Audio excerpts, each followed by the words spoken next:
आज हम पढ़ेंगे भीड़ में खोया आदमी पाठ, जिसके लेखक हैं लीलाधर शर्मा पर्वतीय।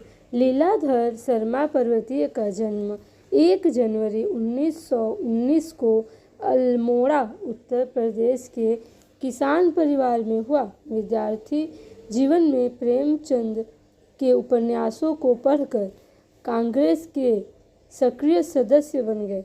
अतः बीच बीच में जेल यात्राओं के कारण नियमित अध्ययन खंडित होता रहा। बाद में काशी विद्यापीठ वाराणसी से उन्होंने शास्त्री परीक्षा उत्तीर्ण की। द्वितीय विश्व युद्ध के आरंभ होते ही उनको पुनः गिरफ्तार कर लिया गया। वहाँ जेल में भी उन्होंने अपना अध्ययन क्रम बनाए रखा। स्वाधीन भारत में उन्होंने विभिन्न पत्र पत्रिकाओं का संपादन कर पत्रकारिता के क्षेत्र में यश अर्जित किया। उत्तर प्रदेश सरकार की हिंदी समिति से उसके स्थापन काल से ही संबंध रहे और कई वर्ष उसके सचिव रहे। उत्तर प्रदेश शासन के उप सूचना निदेशक पद से 1979 में सेवानिवृत्त हुए। पर्वतीय जी की भाषा सरल और सुबोध है। उनकी रचनाओं में कथा और रिपोर्टाज की शैली का आनंद रहता है। उनकी प्रमुख 2 रचनाएं संयुक्त राष्ट्र संघ और स्वतंत्रता की पूर्व संध्या उत्तर प्रदेश सरकार से पुरस्कृत हुई है। उन्होंने गांधी साहित्य के अहिंसा खंड का संपादन भी किया है। हिंदी के विकास में पर्वतीय जी का विशेष योगदान है। राष्ट्रीय विषयों को हिंदी में सरसता से प्रस्तुत करने में वे बेजोड़ हैं। भीड़ में खोया आदमी। प्रस्तुत निबंध जनसंख्या वृद्धि और पर्यावरण प्रदूषण को ध्यान में रखकर लिखा गया है। मनुष्य यदि जनसंख्या वृद्धि पर नियंत्रण नहीं लाएंगे तो वह दिन दूर नहीं जब हम सभी स्वयं इस भीड़ में और इससे उत्पन्न समस्याओं में पूरी तरह खो जाएंगे। इस कथा प्रसंग में उठाई गई समस्याएं समाधान की ओर अग्रसर करती है। यह विषय हमारे देश की खुशहाली और भविष्य के लिए आवश्यक और महत्वपूर्ण है। बाबू श्यामलाकांत के अनियोजित परिवार का लेखा जोखा हमें परिवार के सुखी और संपन्न होने की दिशा में सोचने पर मजबूर करता है। मेरे एक अभिन्न मित्र हैं बाबू श्यामलाकांत, सीधे साधे, परिश्रमी, ईमानदार, किंतु निजी जिंदगी में बड़े लापरवाह। उम्र में मुझसे छोटे हैं पर अपने घर में बच्चों की फौज खड़ी कर ली है। पिछली गर्मियों में मुझे उनकी लड़की के विवाह में सम्मिलित होने के लिए हरिद्वार जाना था। 15 दिन पहले आरक्षण के लिए स्टेशन पर गया तो वहाँ पहले से ही लोगों की लंबी कतार खड़ी थी। घंटों प्रतीक्षा के बाद मेरी बारी आई तो पता चला कि किसी भी गाड़ी में स्थान खाली नहीं है। जाना आवश्यक था, इसलिए मुझे बिना आरक्षण के ही निकलना पड़ा। अब गाड़ी आई तो क्या देखता हूँ कि उसके अंदर तिल रखने को भी जगह नहीं और प्लेटफार्म पर चढ़ने वालों की भीड़ जबरदस्त धक्कम धक्का करने में लगी है।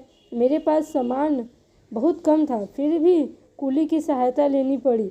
यदि उसने खिड़की से मुझे भीतर न ढकेला होता तो गाड़ी छूट जाती।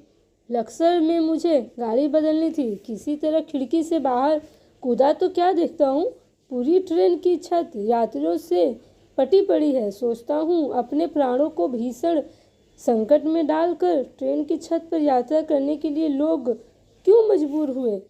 इन लोगों को रेल की नियम व्यवस्था और अनुशासन का ध्यान क्यों नहीं है। हरिद्वार स्टेशन पर श्यामलाकांत जी का बड़ा लड़का दीनानाथ मुझे लेने आया था। उसे अपनी पढ़ाई पूरी किए 2 वर्ष हो गए हैं, तभी से नौकरी की तलाश में भटक रहा है। मैंने पूछा, अब तो जगह जगह रोजगार कार्यालय खुल गए हैं, उनकी सहायता क्यों नहीं ले लेते। कहने लगा, चाचा जी वहाँ भी गया था। पूरे दिन लाइन में खड़ा रहने पर जब मेरी बारी आई तो अफसर बोला, भाई नाम तो तुम्हारा लिख लेता हूँ, पर जल्दी नौकरी पाने की कोई कोशिश मत करना। तुम्हारी योग्यता के हजारों व्यक्ति पहले से इस कार्यालय में नाम दर्ज करा चुके हैं। मैं सोचने लगा, जब एक छोटे शहर का यह हाल है तो बड़े शहरों में बेरोजगारों की कितनी भीड़ भटक रही होगी। घर पहुंचा तो छोटे से मकान में सामान की ठूसाठूस और बच्चों की भीड़ देखकर मेरा दम घुटने लगा। मैंने श्यामला बाबू से पूछा, क्या तुम्हारे पास यही दो कमरे हैं? वे बोले, क्या करूं मित्र, 2 वर्ष पहले इस शहर में आया था, तभी से मकान की तलाश में भटक रहा हूँ। शहर में चक्कर काट काट कर जूते घिस गए। निराश होकर जब थक गया तब साल भर बाद मकान के नाम पर सिर छिपाने के लिए गली के अंदर यह छत मिली है। शहर पहले की तुलना में कई गुना फैल चुका है। दूर दूर तक नई कॉलोनी बन गए हैं। फिर भी मेरी तरह न जाने कितने लोग मकानों के लिए भटक रहे हैं। हमारे देश में बढ़ती हुई आबादी का यह दुष्परिणाम है। जनसंख्या बढ़ रही है, मकान और खादान घट रहे हैं। उसी समय श्यामला जी की पत्नी जलपान लेकर आई। उनके पीछे उनकी 3 छोटी लड़कियां और पल्ला पकड़े 2 छोटे लड़के। मैं उनकी दुर्बल काया और पीला चेहरा देखकर स्तंभ रह गया। मैंने पूछा, कब से अस्वस्थ हैं? डॉक्टर को दिखा कर इलाज नहीं करा रही हैं क्या? वे फीकी मुस्कुरा बोली, भाई साहब, इतने बड़े परिवार में हर रोज कोई न कोई बीमार रहता ही है। डॉक्टर को दिखाने अस्पताल गई थी, पर अस्पतालों में आजकल रोगी और उनके संबंधी मधुमक्खी के छत्ते की तरह डॉक्टर को घेरे रहते हैं। वह भी अच्छी तरह किस किस को देखें। आजकल तो ऐसा लगता है मानो पूरा शहर ही अस्पताल में उमड़ आया है। समझ में नहीं आता ऐसी भीड़ क्यों है। अब यही देखिए ना, मेरी तबीयत भी ढीली ही रहती है। सोचा था विवाह के कपड़े दर्जी से सिलवा लूँगी। बड़े बेटे को दर्जी के यहाँ भेजा, लेकिन वह जिस किसी भी दुकान पर गया, हर दर्जी ने पहले से सिलने आए कपड़ों का ढेर दिखाकर अपनी मजबूरी जाहिर कर दी। पहले ग्राहक का स्वागत होता था, अब उसे भी चिरौरी सी करनी पड़ती है। फिर भी समय पर काम नहीं होता। दुकानें पहले से कहीं अधिक खुल गई हैं, लेकिन ग्राहकों की बढ़ती हुई भीड़ के लिए वे अब भी कम पड़ रही हैं। तभी बाहर से दूसरे बेटे सुमंत का हरा थका झुंझलाया स्वर सुनाई दिया, माँ जल्दी से 1 कप चाय बना दो, आज पूरा दिन राशन की दुकान पर लग गया। इतनी भीड़ थी कि लाइन खत्म होने को ही नहीं आती थी। फिर भी पूरा सामान नहीं मिल पाया। मैं सोचने लगा, आखिर इस सब का कारण क्या है। मोहल्ले मोहल्ले दुकानें हैं, मकान पहले से कहीं अधिक बन गए और बनते जाते हैं। रोजगार के अनेक रास्ते निकल आए हैं। रेलगाड़ियों और बसों की संख्या पहले से कहीं अधिक बढ़ गई है। चिकित्सा सुविधाओं का विस्तार हुआ है, फिर भी लोगों की आवश्यकताएं पूरी नहीं हो पा रही है। जहाँ देखिए भीड़ ही भीड़ है। यह भीड़ क्यों बढ़ती जाती है? क्या आदमी स्वयं इसके लिए उत्तरदायी नहीं है?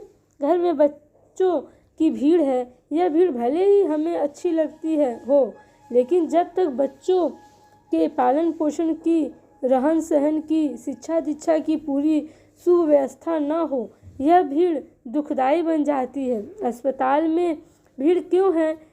क्या यह भीड़ किसी को सुहाती है? क्या कोई स्वेच्छा से अस्वस्थ होता है?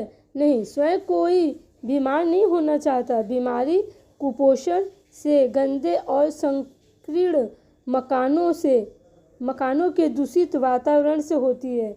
यदि सीमित परिवार हो, स्वच्छ जलवायु हो और खाने के लिए भरपूर भोजन सामग्री हो तो बीमारी से बचा जा सकता है। रेल बस में भीड़ का कारण भी बढ़ती हुई जनसंख्या है। देश के अनुशासन पर दुष्प्रभाव पड़ता है।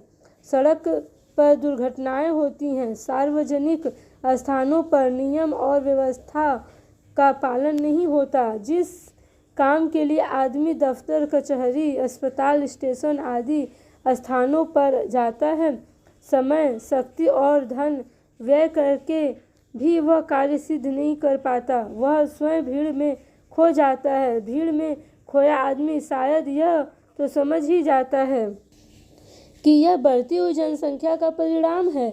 मुझे अपने मित्र श्यामलाकांत को अब इस भीड़ का रहस्य बताने की आवश्यकता नहीं है, क्योंकि वे स्वयं इस विपदा को झेल रहे हैं। ऐसा लगता है कि यदि समय रहते हमारा देश अब भी नहीं चेता और श्यामला बाबू की तरह परिवार बढ़ाता गया, तो वह दिन दूर नहीं जब वह स्वयं इस भीड़ में और इससे पैदा होने वाली समस्याओं में पूरी तरह खो जाएगा।